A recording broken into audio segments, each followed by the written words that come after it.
teman-teman, ini kalau lewat gang sini, kalau si Jazz satunya itu spion harus lipat satu ya, kalau nggak gitu ngepres banget. Ini justru lebih lebar, ini lebih sempit sih, jadi enak, nggak perlu lipat spion, pasti masuk.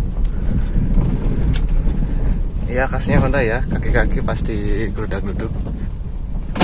Ini kayaknya rekstirnya sudah di repair, jadi apa? Nggak geludakan parah.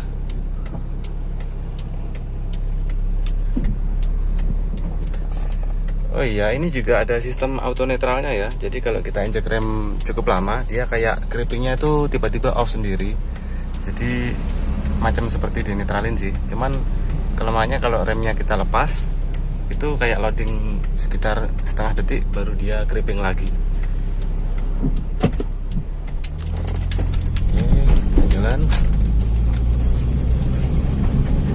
Tuh enaknya kalau CVT itu smooth banget ya. Nggak ada pindah gigi sama sekali sih, dan tarikan bawahnya juga cukup responsif. Memang kalau secara lari sih berat ya, kita gaspol gitu kayak loading gitu sih. Nah cuman segini dia. Nah ini lagi santai lagi gitu, jadi enak sih. Enaknya tuh dia kayak ini ya, nggak ada pindah gigi sama sekali gitu sih, jadi smooth. Terus dia juga RPM-nya nahan di RPM yang sangat rendah ya. Jadi itu feel iritnya itu kena banget sih. Ini kemarin diisi 150.000, masih belum habis separuh dari 150.000. Sudah jalan 112 km. Mungkin ini sisanya sekitar 80 ribuan ya di dalam tangkinya. Ini cukup irit ya teman-teman, daripada si G8, sedikit lebih irit. Tapi sebanding dengan larinya ya, yang cukup berat, dibanding Ayla 1.0 Matic, kayaknya ini masih jauh lebih enakan. Karena dia ada 7 speed mode. Kita coba tekan ya. Nah, dia otomatis, tapi dia terlihat seperti manual, tapi dia otomatis. Kita gaspol. Nah, dia turun sendiri. Kita lepas gas, dia langsung ke 5. Kita gaspol, dia 1, 2. Nah gitu. Jadi responsnya saat kita tekan 7 speed itu seperti ini ya, seperti manual ya. Apa ya, bukan manual sih, seperti 7 speed gear. Jadi dia nggak CVT lagi. Unik sih, bisa gitu. Dan pas dipencet mode 7 speed ini, dia ini ya, lebih jerky ya. Nyendal-nyendalnya terasa saat kita gas, kita lepas gas gitu, kayak ada sentakan-sentakan kecil gitu sih. Kita coba gas ya.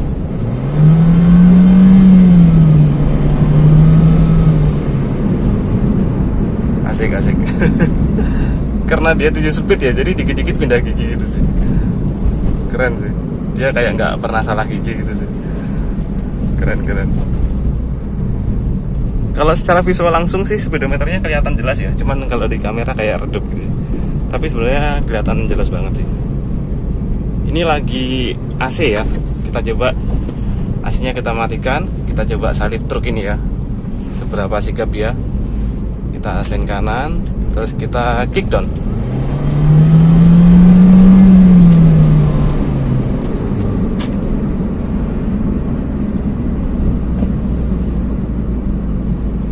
Asik sih, cukup responsif.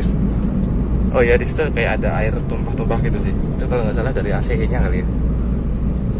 Pokoknya kayak ada suara air. Nanti gue cek. Mobil tua ada aja. Kalau dari forum-forum sih katanya AC-nya atau apanya gitu. Oke, ini lagi cari kaca film karena kaca filmnya sudah pudar. Sebenarnya sudah adem sih, dan visibilitasnya bagus dan nggak panas juga. Cuman gimana ya, kurang gelap aja sih kalau menurutku. Kita cari yang belakang sama yang kiri kanan. Kalau depan nggak tahu sih ini mau ku ganti apa enggak. Kayaknya sih enggak. Oke, kita jalan lagi. Ini kalau mode manual tinggal pencet aja ya. Nah ini udah full manual sih. Kita kurangin lagi. Kita gas. Responsnya langsung ya. Dulu. Guys ya,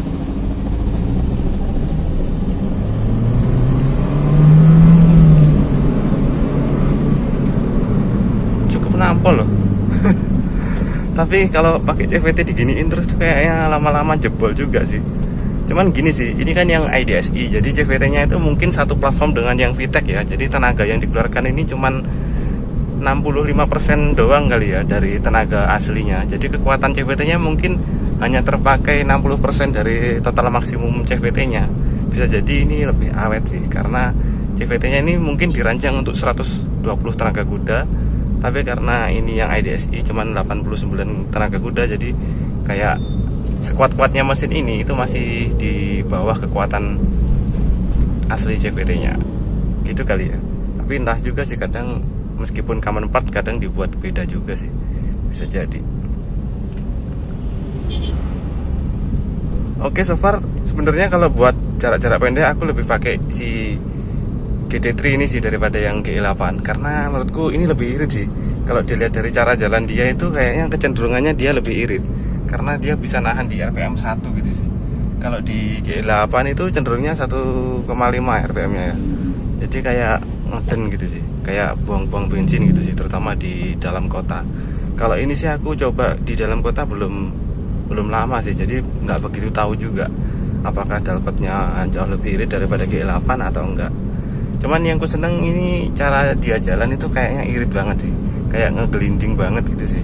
Nggak kayak yang GE8 itu kayak ada yang nahan gitu sih di maticnya atau di apanya ya. Pokoknya dia kayak berat gitu sih, muter rodanya itu. Kalau ini tuh kayak tumpah-tumpah gitu sih, cara dia jalan itu kayak sisa gitu sih. Jadi gasnya itu cuman dicolek-colek dikit aja dia udah jalan terus gitu sih. Unik sih CVT itu, dia pas ditanjakan juga lebih proper ya daripada si GE8. Kadang GE8 itu kalau di tanjakan-tanjakan itu dia bingung antara gigi 3, gigi 2 gitu. Jadi pas digas tuh ada sentakan-sentakan gitu sih. Kalau ini dia kayak di RPM 2, 3 gitu aja sih. Tergantung dari posisi RPM-nya gitu. Tergantung dari cara kita nginjak, semakin kita dalam maka RPM-nya semakin naik, tapi tanpa ada sentakan sama sekali. Jadi di tanjakan itu dia kayak RPM-nya tetap, tapi kecepatannya bisa berubah-ubah. Keren sih, CVT ini kalau menurutku memang transmisi yang the best untuk daily use ya. Karena pas banget sih menurutku, nggak ada sentakan sama sekali gitu. Istri pakai juga asik sih, nggak pernah ngerasain adanya keanehan kayak di GE8. Kalau GE8 tuh di dalam kota kadang dia kayak kagok gitu sih, karena dia kayak delay dulu gitu, terus pindah gigi gitu dan nyentak gitu sih. Kalau ini bener-bener smooth sih, smooth driving banget sih, keren. Dan IDSI ini uniknya dia RPM bawahnya cukup ngisi ya, jadi enaknya tuh nggak meraung dulu baru nendang, tapi dari bawah sudah respons banget. Dan responsnya juga cukup instan karena dia pakai kabel sling ya, nggak pakai throttle by wire. Jadi di gas itu dia langsung ada respons, meskipun untuk mengeluarkan tenaga maksimumnya tetap butuh waktu. Tapi so far buat daily kayak gini sih udah cukup. Memang buat runtulan susah ya, karena kita gas gitu misalkan ya, kita gas gini, nah dia kayak ada jeda gitu sih. Tapi jedanya ya lebih cepat daripada kita pakai manual terus turun gigi dulu terus ngegas gitu, lebih cepat ini sih tetap. Kalau mau lebih respons lagi sebenarnya kita tekan ini 7 speed, itu RPM-nya tiba-tiba naik sendiri sih. Nah gitu. Jadi kalau buat nyalip di jalan gitu tinggal pencet ini, tiba-tiba dia agresif, terus pencet lagi dia lemes lagi gitu sih. Jadi lebih enak sih. Kalau yang di G8 itu nggak ada tombol ininya, jadi ribet sih. Jadi harus ditaruh di S, habis itu dibalikin ke D. Kalau ini cuman di setir gini, jadi tangannya cuman di kanan aja. Kalau G8 itu bisa sih, tapi tekan yang minus ya di tangan gini sini. Nggak perlu tekan ini sih, ya sama aja sih kurang lebih, cuman cara pengoperasiannya agak berbeda dikit. So karena JS G8 ku shocknya sudah bagus, sudah tua maksudnya, jadi shocknya sangat lembut ya. Endingnya justru ini lebih gedabrukan ya daripada si G8. Cuman penyakit G8 yang shocknya bantingan keras itu tetap keras ya. Kalau ini dia memang beberapa jalan itu cenderung mantul kiri kanan, tapi saat di lubang itu nggak begitu parah kayak G8 itu gubraknya parah banget sih. Kalau ini gubraknya lebih empuk. Ini lebih kayak Toyota sih kalau menurutku. Cuman untuk high speednya memang jauh sih. G8 itu main 100 itu masih anteng banget sih. Ini 100 ke atas gimana ya, bodinya sudah kayak nggak begitu stabil sih ya, mungkin bannya nggak standar ya, jadi posisi bodinya lebih tinggi daripada bawaannya. Meskipun ini pakai 16 jadi sama kayak G8, tapi ini secara stok kalau nggak salah bannya cuma 14 ya, kalau nggak 15. VTEC yang 15 kali ya. Sebenarnya aku pengen turun ke 15 biar mobilnya jadi pendek dan CVT nya nggak kasihan, karena ini banyak kegedean, otomatis rasio CVT nya adaptasinya ke titik berat yang lebih berat, jadi bebannya lebih berat rasanya di CVT nya, karena rasio finalnya pasti berubah nih. Jadi CVT nya pasti kasihan kalau kita pakai ban besar. Harusnya nggak begitu caranya. Ini seolah-olah CVT nya mengalami muatan 5 orang gitu sih, karena rasio finalnya lebih besar. So GD3 di tahun 2005 di tahun 2021 worth it apa enggak? Ya kembali ke teman-teman ya. Aku nggak bisa bilang worth it karena aku barusan dapat, dan waktu dapat itu kondisinya memang nggak bagus, jadi repair sana sini. So buat teman-teman cari yang bener-bener no PR ya, dan yang perlu diwaspadai adalah CVT-nya itu sangat rawan. Jadi cari yang sehat dan kebanyakan diisi radiator yang air, dimana radiator air itu pasti membuat bom waktu di mobil itu, jadi pasti akan mengalami mampet dan korosif di mana-mana. So jika kalian beruntung, carilah jas yang pakai coolant dari lahir, itu pasti aman. Tapi hati-hati, jangan-jangan mobil jasnya itu air radiator, terus kemudian pas mau dijual diisi coolant, itu pasti beberapa bulan kemudian ambiar karena korosifnya akan rontok. Karena sifat coolant adalah merontokkan korosif, merontokkan karat-karat yang ada di dalam mesin. Biasanya perbaikannya akan cukup mahal karena jaket di pistonnya akan mengalami kebocoran sehingga oli bercampur dengan radiator, dan pokoknya itu parah lah pokoknya kata orang-orang sih. Dan lihat referensi dari YouTube itu cukup susah untuk dijadikan kembali ke coolant. Ada proses-prosesnya, flushing dan segala macam. Itu pun kalau beruntung, kalau nggak beruntung ya tetap bongkar gasketnya itu, ganti seal yang baru. Oke teman-teman, mungkin kali ini sampai di sini dulu ya tentang review pertama untuk Jazz GD3.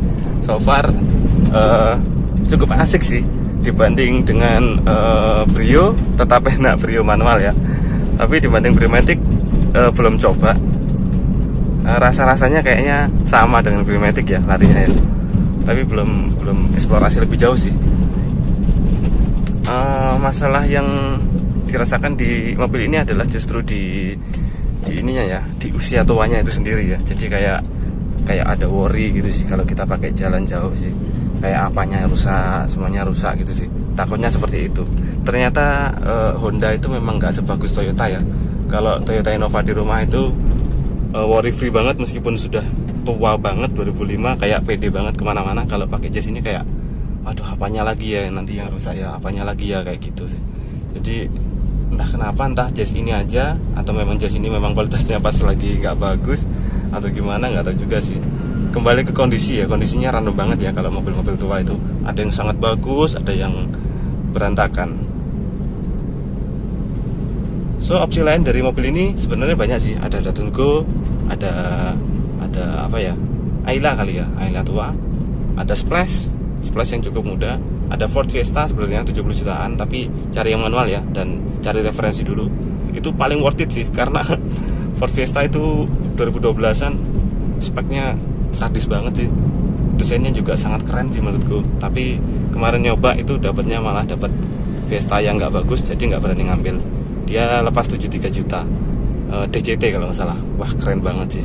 Ini ya jauh banget ini. Larinya juga sama kayak Jazz menurutku, meskipun di bawah Jazz, tapi performance dari DCT-nya itu bener-bener impresif banget sih. Cuman mesinnya kayak kasar banget, jadi kayaknya rusak itu. Untuk masalah suspensi ini ya empuk ya, seperti yang gue bilang. Masalah kelegaan juga cukup oke. Cuman ya rasanya mobil tua itu tetap ada ya. Dibanding Ayla ya asik ini sih. Cuman ini kesan tua itu ada, karena kayak part-partnya itu kayak sudah usang gitu sih, warna-warnanya itu kayak kelihatan banget. Oke teman-teman, terima kasih telah menonton. Jangan lupa like, share, dan subscribe. Aku mau ganti kaca film dulu.